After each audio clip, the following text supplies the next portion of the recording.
¿Alguna vez nos hemos preguntado cómo es posible que ideas de software súper complejas lleguen a ser productos reales sin que todo acabe en un auténtico desastre? Bueno, pues hoy vamos a ver el método que pone orden en ese caos, el que lleva los proyectos desde un simple concepto hasta tenerlo todo bajo control. Esta es la pregunta del millón, ¿a que sí? La industria lleva décadas hablando de la famosa crisis del software. Y es que los proyectos que se van de tiempo y de dinero no son una excepción, sino una preocupación constante. El reto es tremendo y las consecuencias de que algo salga mal son muy reales. Esta cita, que hemos sacado de una de nuestras fuentes, lo clava. Históricamente, gestionar un proyecto de software era más una cuestión de intuición que de métricas. Se veía como un arte, y claro, eso llevaba a desviaciones que casi se daban por sentadas, como si fuera lo normal. Para ponerle un poco de orden a este arte, vamos a seguir una ruta muy clara. Primero, veremos cómo se puede medir algo que parece invisible. Después, calcularemos el esfuerzo que de verdad va a costar. Luego, construiremos el plan maestro. Y finalmente, veremos cómo seguir ese plan para que todo salga bien. ¿Manos a la obra? Empezamos por el primer gran desafío, la medición. Antes de poder planificar absolutamente nada, hay que responder a una pregunta que parece imposible. ¿Cómo se le pone un tamaño a algo tan intangible como es el software? Y aquí está el quid de la cuestión. El software no se puede pesar, no se puede medir con una regla. Necesitamos una forma de saber cómo de grande es, basándonos en lo que se supone que tiene que hacer, mucho antes de que exista ni una sola línea de código. Pues la solución es una técnica que se llama análisis de puntos de función. Y la idea es, la verdad, brillante. En lugar de mirar los detalles técnicos, se centra en el qué. O sea, qué funcionalidades va a recibir la persona que lo use. La analogía es perfecta. Es como medir una casa por sus habitaciones y baños, no por el número de ladrillos. Mide el valor que se entrega. A ver, lo interesante de esto es cómo se descompone todo desde la perspectiva de quien lo va a usar. Aquí no se habla de tablas de bases de datos ni de clases de programación, no. Se habla de cosas que se entienden, qué datos se pueden meter, qué informes se pueden sacar, dónde se guarda la información. O sea que el proceso es totalmente sistemático. Se identifican todas estas funciones, se les da una puntuación de complejidad y, al sumarlo todo, ¡zas! Tenemos un número. Por primera vez tenemos una cifra que nos dice el tamaño funcional del proyecto. Ya es algo tangible. Vale, ya tenemos el tamaño.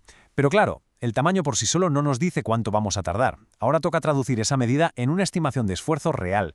¿Cuánto trabajo va a costar construir esto?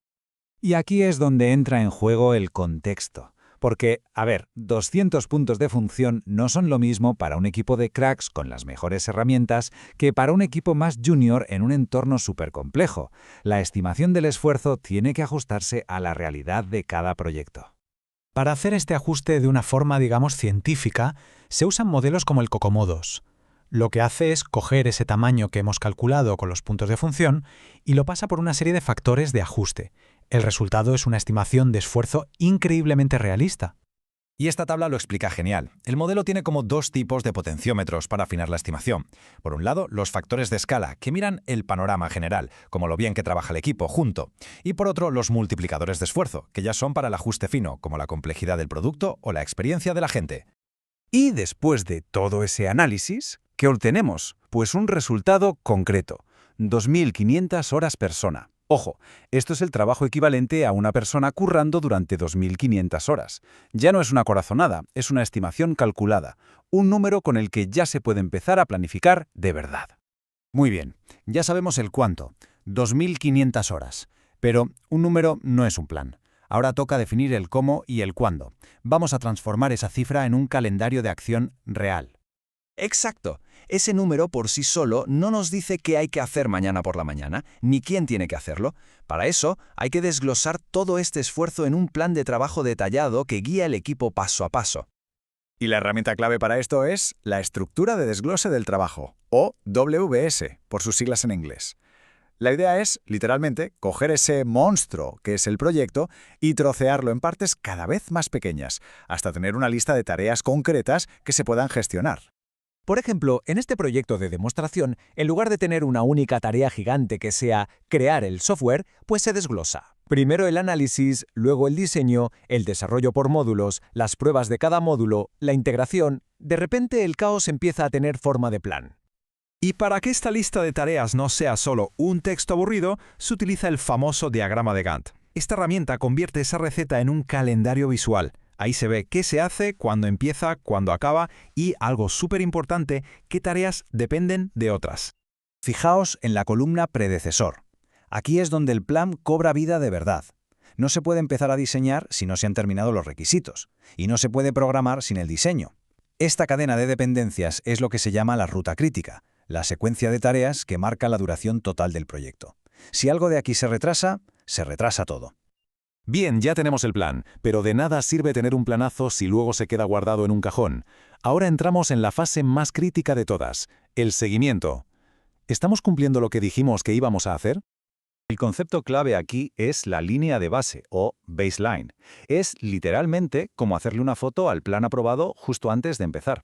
Y a partir de ese momento, esa foto es sagrada. Cualquier desviación, sea de tiempo o de coste, se mide contra esa foto original. Y para hacer ese seguimiento, los gestores de proyectos usan métricas muy claras.